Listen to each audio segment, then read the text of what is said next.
Okay, so here we are after the Resonance Cascade, everything has gone to hell, and before we start playing Unforeseen Consequences, I want to sort of give you a little history or give you a little story time.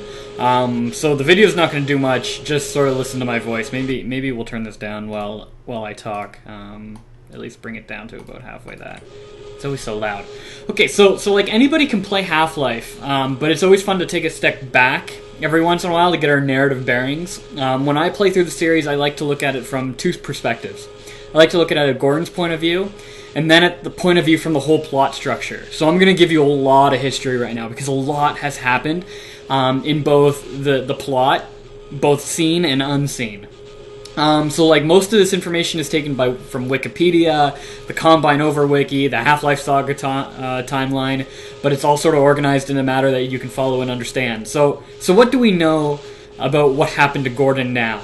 Well, we know we're in an extremely classified, probably underground research facility called Black Mesa, located in the United States. It seems that Black Mesa sort of sits on the brink of scientific discovery. Since we have an MIT degree, there's all these scientists around, and I mean, even with our qualifications, all we're doing is pushing a cart, so there must be really intelligent people here. We know that we're given like an extremely pure sample of unknown origin to study in the anti-mass spectrometer. Even the scientists who seem to be like in charge of this study are unaware of the sample's origin. So we can assume, since Gordon has a PhD in this field that he studies, we can assume that Gordon knows what a mass spectrometer is. It's a device that measures the mass-to-charge ratio of charged particles.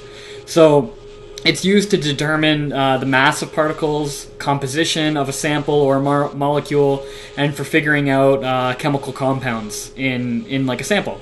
So this is done by actually like vaporizing the sample, which explains why it's no longer in there. And then impacting the components with like an electron beam, which results in the formation of charged particles. But this is no ordinary mass spectrometer. It's called the anti-mass spectrometer. And through this, we can ascertain that the crystal, the sample that we brought up, is thought to contain negative mass, which is a property of exotic matter. So it's theorized that if exotic matter could be discovered, it would then open a wormhole between universes. So we know that something terrible has gone wrong. Once we inserted the sample into the beam, we're not sure yet. We're not sure if it actually is a resonance cascade, which I'll talk about what that means in a second. But we know that something really crazy has happened. But we know, obviously, that it resulted in the resonance cascade, which can be defined fictionally as an interdimensional rift that is extremely destructive on the dimensions that it is torn. So, what else does Gordon Freeman know? Well, keen players, people who are really paying attention, will realize that there exists some sort of administrator, somebody that seems to be outside of all law, just making up their own rules, and has been monitoring our progress even from the get-go. And possibly, you get the feeling that you're sort of chosen for this task for like a specific reason. So now, that's what Gordon knows. So let's talk about what we know from the lore and what's unfolded before Half-Life. So this is really going really in depth. The sample that we just inserted into the beam was called, it's a Zen crystal called GG3883. Zen is a border world that overlaps our own dimension that was discovered by the Black Mesa scientists who regularly travel there to collect samples and study the local species. Most of the crystals that were studied for their teleportation properties. So we can assume that GG3883 was broken down to study the elements needed to support teleportation technologies. The assumption is that since the crystals were so small and still contained antimatter, that scientists of Black Mesa could condense their current teleportation technologies. Because we know that the scientists already have teleportation technology. They've been to Zen, but their teleports are so giant. Later, with the discovery of the Zen crystals, they're able to like compact those into something really tiny. So, throughout the Half-Life series, we can see that these crystals are used a lot more. notably in Opposing Force and in Kleiner's lab in Half-Life 2, which explains why his teleport technology is so tiny.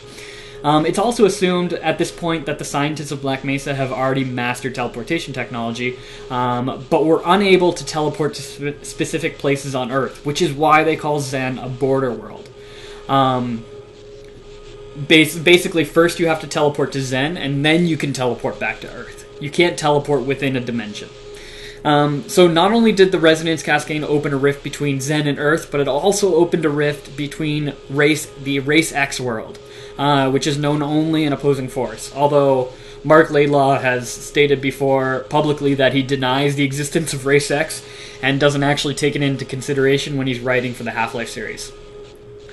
If we dig even deeper into the lore, we can start to understand the connection between Half-Life and Half-Life 2, and why the Combine get involved. So it's known early on, like before the Resonance Cascade, that the Combine have invaded the Vortigons' homeworld and enslaved the Vortigons, hence the term alien slave, their original name.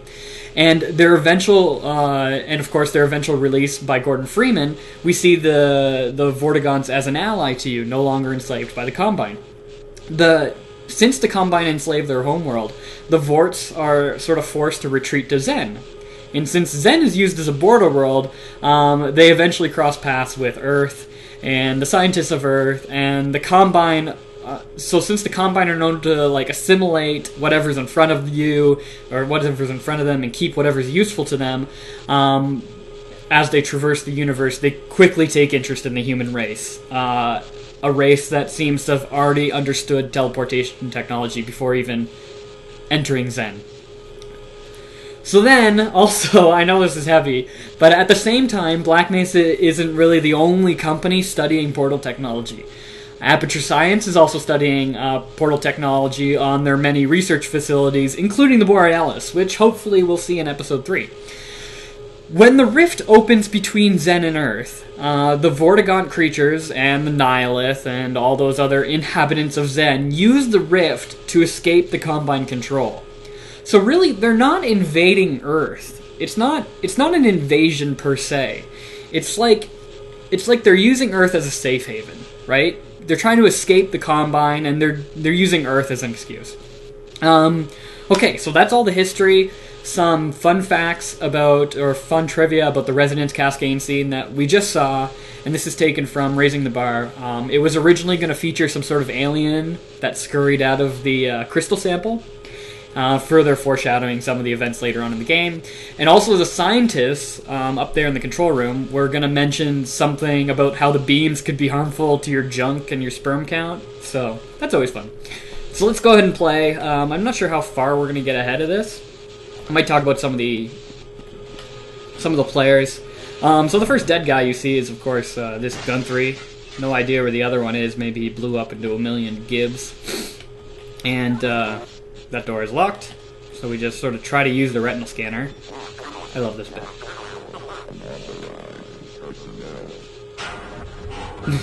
It's just like, fuck it. And this is so cool. As this door slowly opens, you get to see a scientist here resurrecting this Barney, trying to use CPR. So you can already tell that the scientists are very capable. In fact, later on, you even see a scientist use like a shotgun. So they're not stupid, and they do have like maybe not military training, but disaster training maybe. There's also a health kit here in case you hurt yourself. So in a few seconds, this Barney should get up. Come on, get up. There we go. Good job, scientists. You saved the day. We'll bring them up, and we get our first allies. Ah, Freeman. I see you are in this mess too. We can actually take this Barney with us. Since he has a gun and we don't have a gun yet, we can use him to kill some upcoming baddies. Well, do you have any idea what to do next? It's hard to say. So, you'll notice that in this chapter we'll be tracking back on some of the areas that we've already visited. This was similar to something new in FPSs. Quake did this a lot, actually. Quake 1 did this a lot. You've always backtracked in Quake 1. But we get to see Black Mesa in a totally different light.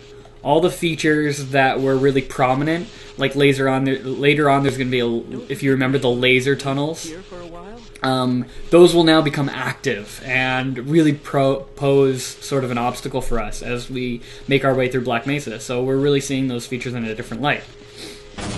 So of course that comes down and crushes that scientist, extremely bloody and awesome. And yeah, there's just death and destruction everywhere. You can see that now there's cracks in the walls and all the emergency lights are on. Just general terribleness. Now, this Barney won't go any further from here, so we're by ourselves now. Somehow, the incredibly useless spinny elevator survives. So here we go, our first encounter with Eli.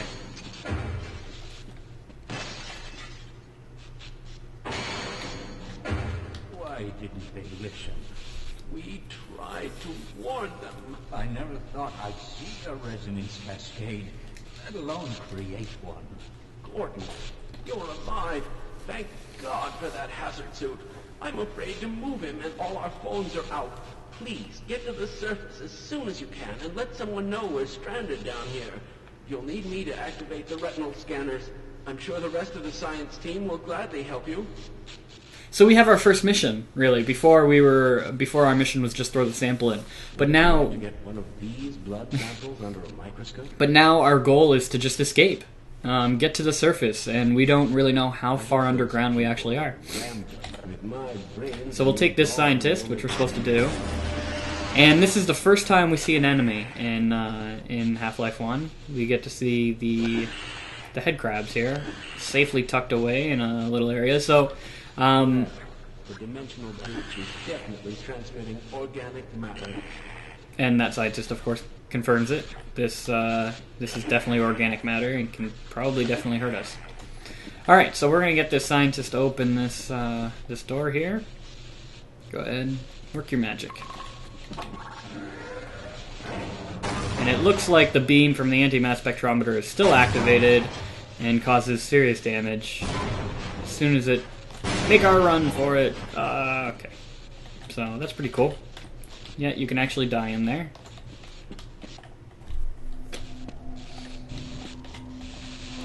Okay, so here we're going to see our encounter with the first live enemy, and these are the head crabs. I mean, you guys know what a head crab is, but I'll explain sort of why they're awesome in a second. They're awesome because they barely do any damage, and they're extremely tiny. So they can be hidden in really tight corners, but you can avoid them quite easily if you know how they work. And their weakness, of course, is that like after they jump, they take a couple seconds to compose themselves. So that's really sort of the time. Oops. That's really sort of the time when you can attack and take them out. But overall, they're just more of a nuisance than anything. So since we can't really attack him, we're just going to ignore him. This is what I meant. This is the laser bit. Before, these lasers were pretty neutral, but now we're really, Black Mesa has really become an obstacle course for us, which is awesome because we can now see the whole area in a different light. This is awesome. This laser just sort of cuts through everything in its way, creating really cool sequences, cutting that computer in half, and then later on, this poor bastard, I hope he's actually dead, because now he is cut in half. So see you later, buddy. So really, you can study the path of these lasers if you get stuck, but they just follow sort of a predefined path, as you can see by its laser. And this is our first weapon, the trusty crowbar in its low definition quality. I'm not playing with a high definition model pack because this is the original Half-Life. And this door is locked, so it immediately gives you an idea of what the crowbar is used for. Smashing things. And you can break either one of these glasses, I think, to get through this door. So immediately you understand where to use the crowbar and when.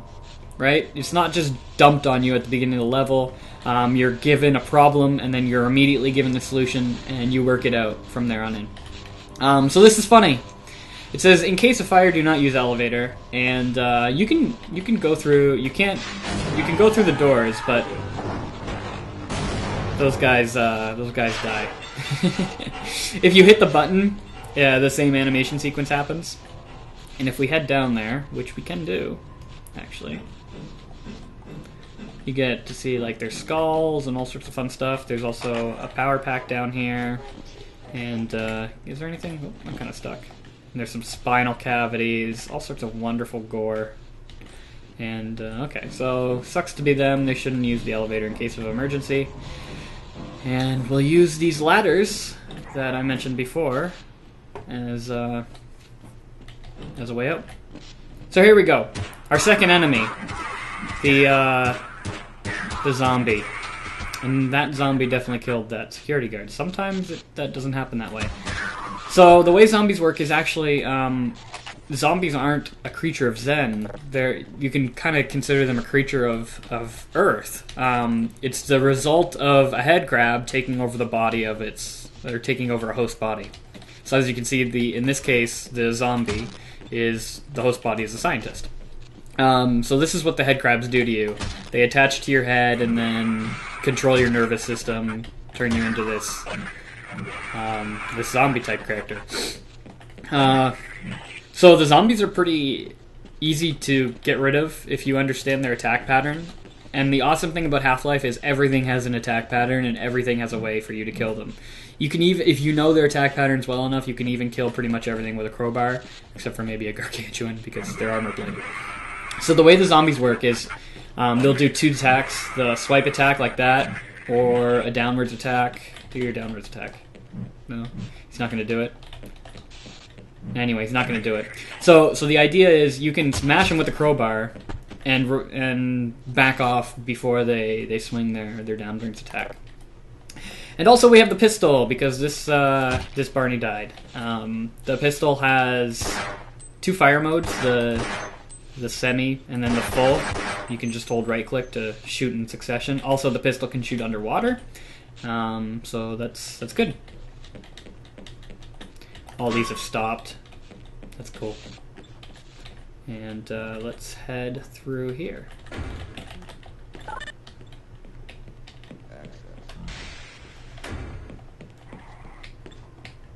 Okay, so the cool thing about zombies actually is if you're good enough, you can get on their heads, and they are completely harmless. If you get... Oh, shit.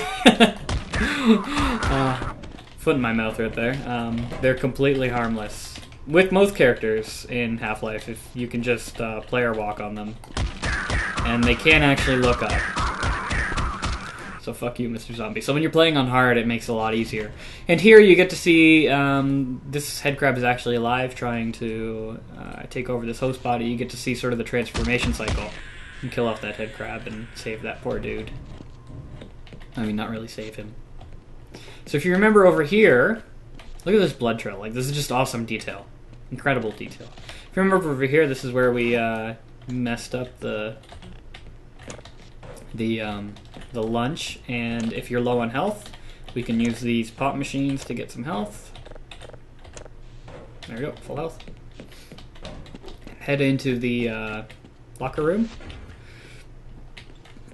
And we can see now there's a dead scientist here, and of course Gunthry's locker is open, so we can take those rounds. So now we got plenty of ammunition for the pistol. Is there anybody in the bathrooms? I can't remember. No, not anymore. And yeah, there's a health station here, so that we can grab some health if we need it.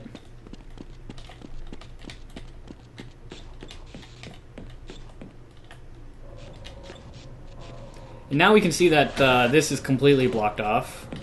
We can sort of see inside there a little bit. So we know something has really gone wrong in there. There's a dead guy over that way. And it doesn't look like we can get through here. It looks pretty blocked off through a cave-in. So we only have one other option, and that is this way. Follow the blood trails. And that immediately gives you an idea of where to go. That's basically Valve's telling to new players, come through this hole. This is where you're supposed to go. We can turn off this alarm because it's really fucking annoying. And I think we can break this. I don't know. But the cool thing is that a lot of people actually don't know is you can actually break this. It opens up the double doors, and that's where the tram originally was, so we can head on over to the scientist. I'll save you! Uh-oh. No! Stay back! Gordon! See you later. He'd be dead. So that's a really funny addition that that a lot of people actually miss because they don't know they can actually come back to this area. So let's head on out, and we got more pistol ammo. So look at how much pistol ammo we have now. It's crazy how much ammo we have. I'm not even gonna use it. Hello. Oh shit. That always fucking happens to me. Always fucking happens. Ah, that fucking computer every time. Alright. Yeah, I know. You're gonna get angry at me. Gordon! Okay, so we'll kill you. And then we just sort of... There we go. Actually, technically, the computer's supposed to crush the head crab, but it always ends up crushing me. Saw another head crab. There it is. See, that's why head crabs are awesome. Normally, you wouldn't be able to see... Or normally, you would be able to see a monster standing there. So this computer room is extremely dangerous. There's like these lightning bolts blowing shit up, which forces the player to move really fast. So we'll climb up here through this vent. This is an awesome sequence. Aha, that scientist is like, yeah, fuck you. And then, oh shit. Yeah, that sucks. We can't help him either. So that head crab was hiding behind that rock. And this is a creepy bit.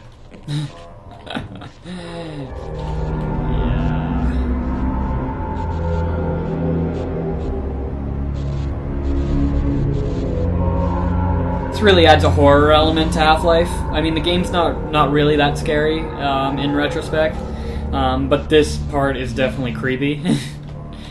So we can actually kill this guy. Yeah, enough with that. And turn on the lights? No? Can't turn on the lights. Alright. So we get a little sequence here of this security guard. Oh, so close!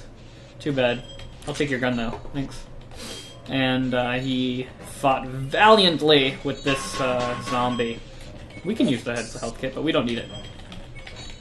So in a couple seconds, we're going to be seeing our third enemy, which is called the Hound Eye. And there it is. The Hound Eyes use like supersonic, subsonic abilities to create some sort of like EMP force field that fucks with you. Hound Eyes are so easy to kill because they take a while to charge up, and you can interrupt them. See, but their sound still goes, so you can interrupt their charging sequence. Go ahead, do it. So as soon as the Hound Eye just starts charging, you just whack them with the crowbar, and they're pretty much neutralized. Oh, that was weird. You okay, buddy? Huh. I've never seen that before. He was supposed to get pulled into that, and then, yeah, all this gib's supposed to come from him. There we go. Anyway, but I killed him, and... Okay, so that was a little bit weird. Never seen that before in all my experiences. Oh, there's the G-Man again. I almost missed it. Third G-Man sighting. And we'll just fuck up this Hound Eye.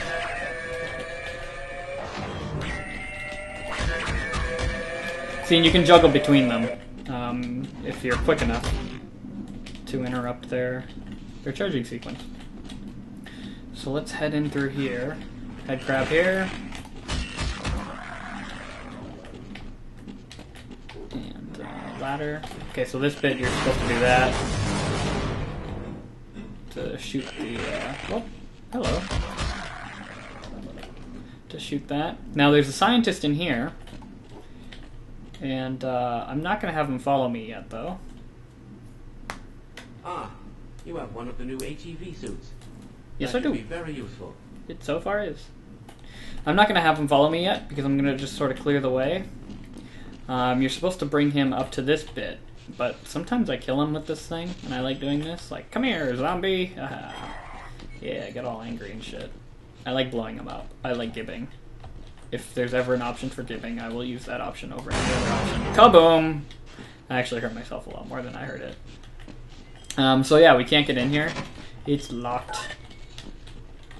Unfortunately. But we can bring the scientist. Come on, scientist. Fine. You won't even know I'm here. They will know you're here because you're going to let me inside the area. There we go. Come on. What the hell's wrong with you? Yeah, sometimes the following pathfinding is absolutely terrible. Here he comes. So if you get him close to this retinal scanner, he'll start his animation sequence and let you on in. Thank you. Do you still say there's nothing to chaos theory? Get a whole bunch of ammo. Then we get our third weapon, grenades. I'm not going to show how a grenade works. Actually, I probably can. Basically, like, you can prime them, which is something really interesting. So the longer you hold them isn't like how far you throw them, it's how long you prime them for. So you can actually kill yourself with grenades if you hold it for too long. It'll blow up like right in your face. And we'll use this health charger to heal ourselves. Oh, did I kill him? Did I kill a scientist? Where'd he go? Shit. Oh no, there he is. Yeah, you ran away. You have used up your uses. And of course there's another health station here. So many health stations. Crazy. And this is a cool sequence.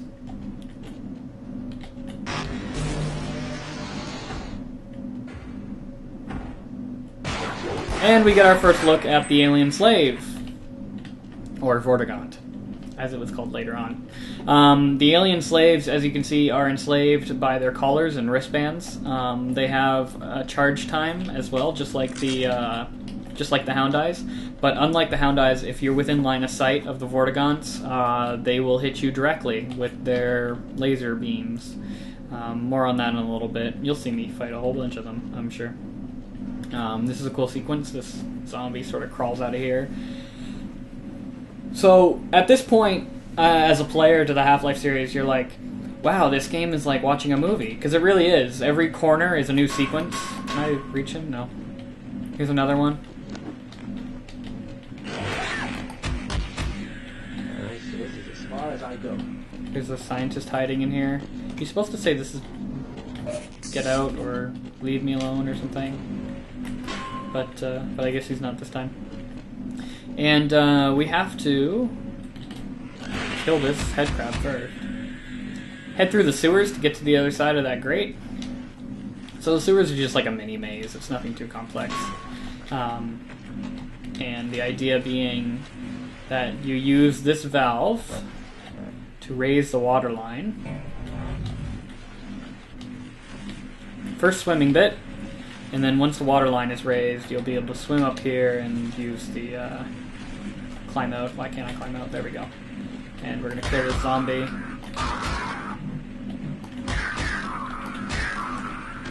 Dead.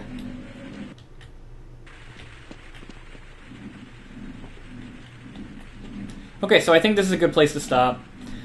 This is right before the elevator ride down, because I gave a whole spiel at the beginning. So we'll stop here, and we'll continue in what, episode 5. So we'll see you then. Thanks for watching.